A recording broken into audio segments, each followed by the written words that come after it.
Demon football coach Jay Thomas, 2 straight wins. Got to be a great feeling. Yeah, it feels really good, really good. Been a while since we've been back-to-back winners. So it's great for our kids, great for the program, coaches. Everyone's got a little bounce in their step and feeling good about what they're doing. I don't know if you can list a preference on how you want to win, but do wins at the end of games help a team maybe a little bit more than other kinds of wins? Well, I think this one does, or the last 2 weeks really. It just shows that our guys can win at the end of the game, and when the pressure's on, and make plays.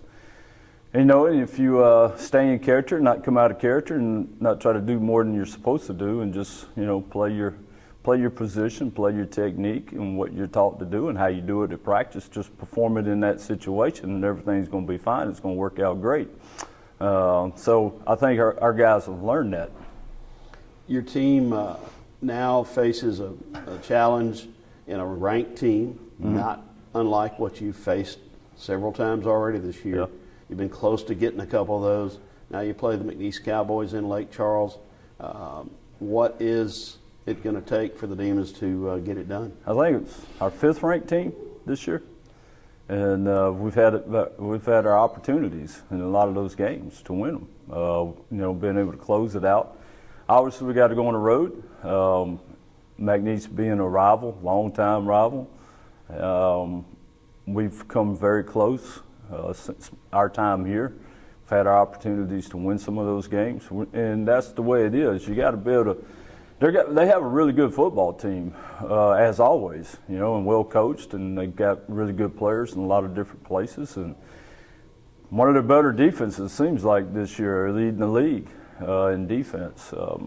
Southeastern the other day is leading rushing offense in our conference, and they only gave up 77 yards defensively. So it's going to be a big challenge for our offense. And then defense is always a challenge because they're athletic and big in the offensive line. They got good running backs, got a good quarterback can throw it, and he's got some guys out on the edge that can go get it. So we're going to have to we got to go toe-to-toe with them and create some plays and negative plays on defense, and then offense we got to create the positive plays. And you got to take advantage of when you get field position. You have to take advantage of field position in this deal, and you got to win the special teams battle. Your team last week ran for over 200 yards. It's a pivotal matchup. How vital is it for your team to be very productive in the ground game? And I think our running game has gotten a lot better as the season has gone along. And then we challenged our offensive line last week to be more physical at the line of scrimmage. We stepped up. We did do that. We need more of that going into this week to be able to create some runs. This year we've been able to throw the football fairly well. Still trying to be balanced as much as we can without allowing defenses to make us one-dimensional. I think when you become one-dimensional, then you have problems. So you have to have a balanced ground attack. And it felt like we've thrown the ball pretty well this year and protected the quarterback really nicely. So it's just about the running game. And if we can create some runs against McNeese, and that'll help us in our throwing concepts. Defensively, it's still eye discipline and being where you're supposed to be. The other day, we knew we had to be, and we had guys that we covered guys, and I had some players that made some really good plays, some really good catches. So we just got to continue to grow and continue to get better as a team. You've got a situation at quarterback now that is, I think, probably unsettled. Holgerson with a sprained shoulder, non-throwing shoulder. Caleb Fretcher, true freshman, came in last week. J.D. Allman's a senior who started 11 games for you. At what point in the week do you make a decision on who starts or how the playing rotation goes? Yeah, today is Monday, so we go through our evaluation period by tonight, see where everyone is. All the players met with the doctors yesterday afternoon, so we have a pretty good idea. Just want to give it another day, maybe another day and a half, just to see the health of that position. Caleb has, come in and play fairly well as a freshman. You know, at least, I mean, he's done some pretty good things for a true freshman. And then, of course, Clay has played well, and then took some hits the other night in some blitz packages that they were bringing at us to get pressure to him. Tough guy, you know, and I think all our quarterbacks are that way. JD's a tough guy too, as well. We'll just have to see. We'll see where it is. You got Kenny Sears just kind of hanging in the wings a little bit too.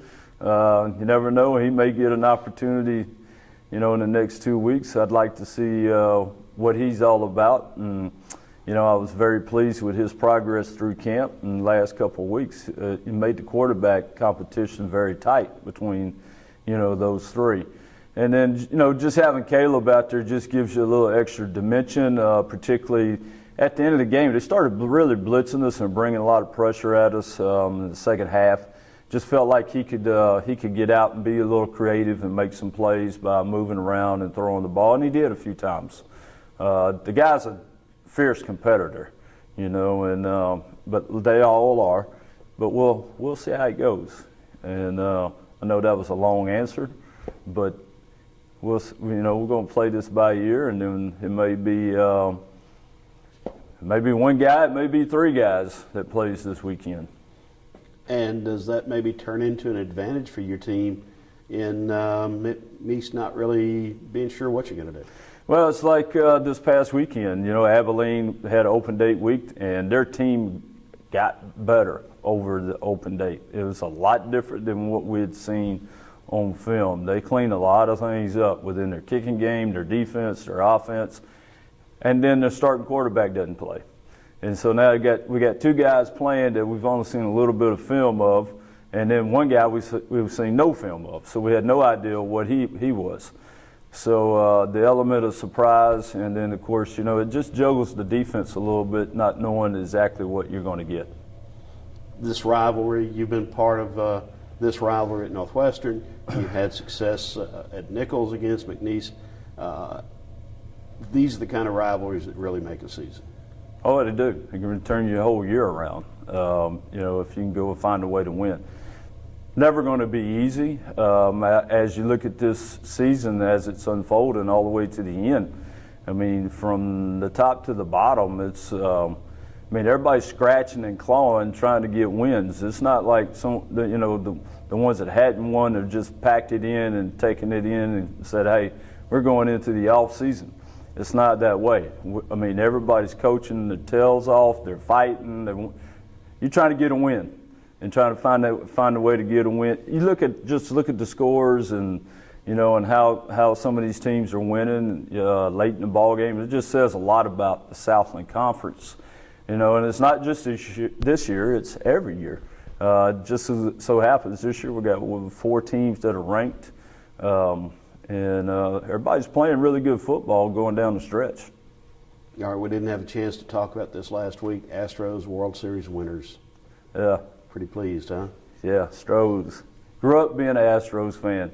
You know, as a kid, listening to the Astros by transistor radio. There's a lot of folks out there don't know what that is, you know, and I would have to sneak it under my pillow at night when they played out on the West Coast, and it was a late ball game, and Mom and Dad make you go to bed, and I'd slide it under the pillow and turn it down where I could still listen to the Astros. But me and my brothers, we all grew up being Astros fans, you know, growing up around the Baton Rouge area, and that was always the summer vacation. You know, my dad being a coach, and during the summertime, that's when he got a little break from football and everything else. We'd always make a ride over and catch a game or two and go over to, I think it was Six Flags, wasn't it, at that time? But it was in the old Astrodome, and you know, it was part of our childhood, part of growing up. So yeah, go Stros, man. Go Demons. Yeah, ain't Forkham Demons.